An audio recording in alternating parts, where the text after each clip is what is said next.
10ஆம் வகுப்பு +2 பொதுத் தேர்வுகள் விரைவில் தொடங்க இருக்கின்றன. எல்லாருக்கும் தெரியும். ஆனால் மாணவர்கள்லாம் நல்லா தான் படிச்சிருக்காங்க. இருந்தாலும் ஒருவித பயம், போர்டு எக்ஸாம் போர்டுன்னு ஆளாளுக்கு சொல்லி அவர்களுக்கு ஒரு பயம் மனதில் இருக்குது. இந்த பயத்தை தெளிவு பண்ணுறதுக்கு பொதுத் தேர்வு எழுத உள்ள மாணவர்களுடைய மன அழுத்தத்தை போக்குற வகையில் பரீட்சா பே சர்ச்சா நிகழ்ச்சியின் மூலம் நம்முடைய பாரத பிரதமர்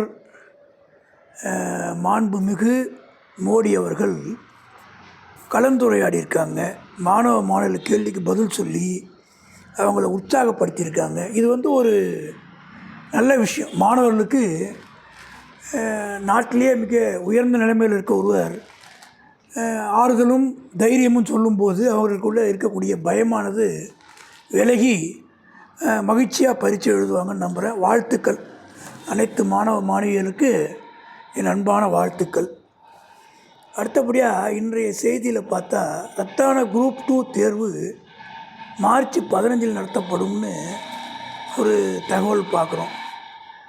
போட்டித் தேர்வு அப்படிங்கிறது எந்த தேர்வுமே ஈஸி தான். எப்போ ஈஸின்னு கேட்டால் அது தினமும் படித்தா எந்த விஷயமும், ஒரு வயலின் வாசிக்கிறாங்க, தினமும் வாசித்தாங்கன்னா அந்த வயலினில் அவங்க மாஸ்டராக வந்துடுவாங்க. போட்டித் தேர்வும் அப்படி தான். போட்டித் தேர்வுக்கு தயார் பண்ணிகிட்ருக்கிற அனைவருக்கும் என்னுடைய அன்பான வாழ்த்துக்கள். அடுத்தபடியாக சென்னை ஐஐடியில் பிஎஸ் படிப்பு அறிமுகம்னு ஒரு செய்தி பார்த்தேன். ஐஐடி சார்பில் வானூர்தியியல் மற்றும் விண்வெளி தொழில்நுட்பம் பிஎஸ் பட்டப்படிப்பு அறிமுகம் செஞ்சுருக்காங்க. +2 தேர்ச்சி பெற்றோர் இந்த பட்டப்படிப்பில் சேரலான்னு ஐஐடியில் சொல்லியிருக்காங்க. அதாவது வானியல், விண்வெளி தொழில்நுட்பம் ஆகியவை ரொம்ப அதிகமாக வளரக்கூடிய ஒரு துறைகள். அந்த துறையில் நமக்கு வளர்ச்சிங்கிறது ரொம்ப அருமையாக இருக்குன்றதுனால இந்த விரும்பக்கூடிய மாணவர்கள் இதில் சேர்கிறதுக்கான முயற்சியை பண்ணலாம். அவங்களுக்கு ஒரு பெரிய ப்ளஸ் பாயிண்ட்டாக வரும். அதுக்கப்புறம் நீண்ட காலம் மாற்றமின்றி கடன் வட்டி நீடிக்க வாய்ப்புன்னு பேங்க் ஆஃப் பரோடாவோட வாய்வறிக்கை ஒன்று வெளியில் வந்திருக்கு. வட்டி குறைக்கப்படாமல் நீடித்தால் வீடு, வாகன கடன், மாதாந்திர தவணைகள் மாற்றம் இருக்காது. கடன் வட்டி குறையாத போது மக்களிடம் பணப்புழக்கம் குறைந்து வீடு, கார் வாங்கும் ஆர்வம் குறைய வாய்ப்பு இருக்கிறது. அதே நேரம் டெபாசிட்டுகளுக்கும் வட்டி குறையாது. இதனால் வட்டி வருவாயை கொண்ட மூத்த குடிமக்களுக்கு சௌகரியமாக இருக்கும்னு ஒரு செய்தி. அதாவது இந்த ரிசர்வ் வங்கி ஆளுநர் தன்னுடைய நிதி கொள்கை அறிக்கையில் குறைவான பணவீக்கம் நிதி நிலைத்தன்மையை பாதுகாக்கும், அதே வேளையில் பொருளாதார வளர்ச்சி ஆதரவாக இருப்பதற்கான வாய்ப்பை வழங்குகிறது. எனவே வளர்ச்சி வேகத்தை தக்க வைக்க நாங்கள் கடமைப்பட்டுள்ளோம் என்று சொல்லியிருக்கார். அதாவது rapport rate, reverse rapport rate, இதை பற்றிலாம் நமக்கு தெரிஞ்சுக்கணும். விலைவாசி ஏற்ற இறக்கங்களை குறிக்கும் பணவீக்கம் கட்டுக்குள் வருவதுடன் மொத்த உள்நாட்டு உற்பத்தி வளர்ச்சியும் சீராக இருந்தால் மட்டுமே கடன் வட்டியை குறைக்கும் அப்படின்ற அந்த தகவல் வந்திருக்கு.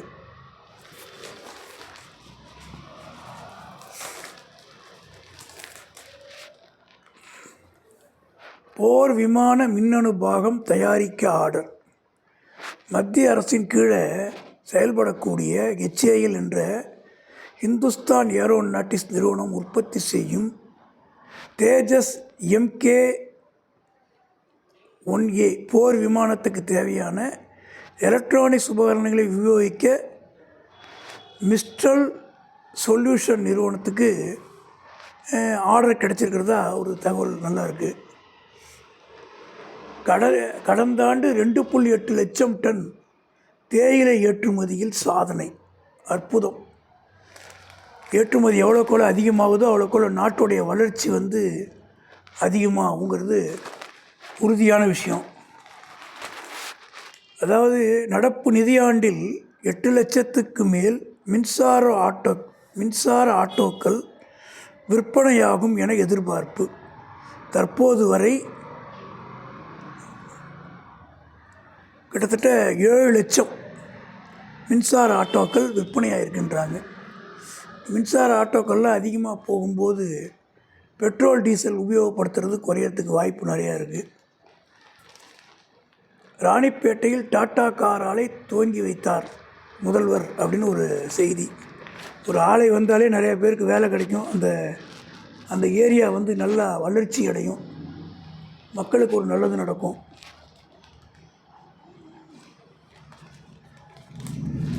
அடுத்தபடியாக இன்றைக்கி நிகழ்ச்சியில் நிறையா விஷயங்கள் பார்த்தேன். ஆன்லைனில் பணம் இழந்தால் 24 மணி நேரத்தில் புகார் அவசியம். சைபர் குற்றவாளிகள் பணத்தை இழந்தால் பாதிக்கப்பட்ட நபர் 1930 என்ற எண்ணை 24 மணி நேரத்துக்குள்ளே தொடர்பு கொண்டு புகார் பதிவு செஞ்சிடணும் அப்படின்னு குற்றப்பிரிவு டிஜிபி தெரிவிச்சிருக்காங்க. சைபர் குற்றவாளிகள் ஆன்லைன் வழியாக இழந்த பணத்தை முடக்கி வைக்கவும் அவற்றை மீட்கவும் பாதிக்கப்பட்டவர் 2 மணி நேரத்துக்குள்ளார துரிதமாக செயல்பட்டு புகார் அளிக்கணும். அதை கோல்டன் ஹவர்ஸ் அப்படி சொல்கிறாங்க. இதை நம்ம இந்த தேவையில்லாத ஆப் எதுலேயும் நம்ம தொடாமல் இருந்தாலே ஆபத்து இல்லை. தெரிஞ்ச வரைக்கும் நம்ம பத்திரமாக செயல்படணும்.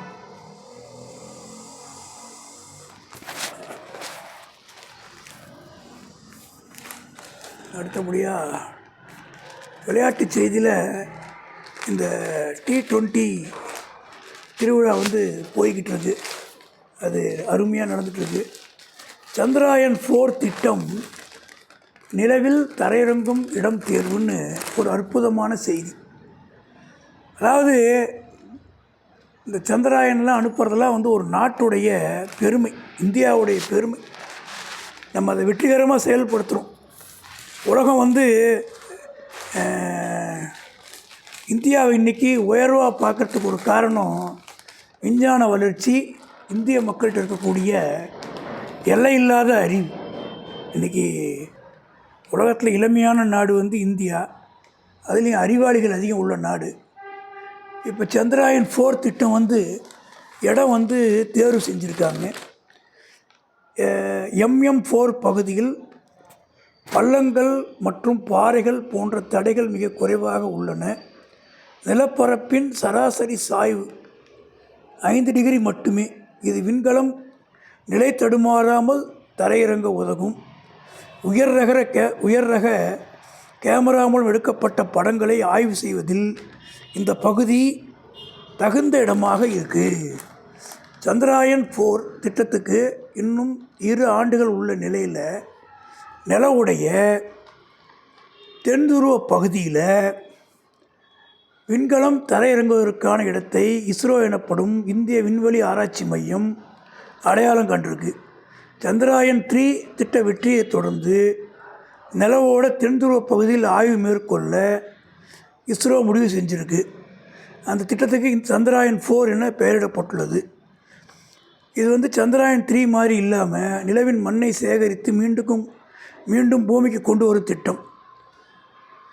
உந்து விசை தொகுதி, தரையிறங்கும் தொகுதி, மேலோரும் தொகுதி, மாற்றும் தொகுதி, மீண்டும் நுழையும் தொகுதி, இது மாதிரி பூமிக்கு திரும்பும் ஆகிய நிறைய சிறப்பு அம்சங்களை திட்டமிட்டிருக்காங்க. இந்த மத்திய அரசும் இதில் மிகுந்த ஒத்துழைப்பு கொடுக்குது. இந்த திட்டத்துக்கு ஒப்புதல் அளித்து நிதியும் ஒதுக்கியிருக்கு. அதனால் சந்திராயன் 4 திட்டத்தில் நிலவோட தென் துருவ பகுதியில் விண்கலம் தரையிறங்குவதற்கான இடத்த இஸ்ரோ அடையாளம் கண்டுபிடிச்சிருக்கு. நிலவில் தென் துருவத்தில் உள்ள எனப்படும் மான்ஸ் மவுண்டன் என்ற பகுதியில் இந்த விண்கல தரையிறங்க உள்ளது. என்னுடைய அன்பான வாழ்த்துக்களை இந்த நேரத்தில் இஸ்ரோவுக்கு தெரிவிச்சிக்க ஆசைப்பட்றேன். அவங்க செய்கிறதெல்லாம் ஒரு மிகப்பெரிய சாதனைகள். இந்தியா இன்றைக்கி தலை நிமிர்ந்து நிற்கிறதுக்கு இந்த விண்வெளி ஆராய்ச்சி அதில் காட்டக்கூடிய ஒரு வேகம் அற்புதம். வாழ்த்துக்கள்.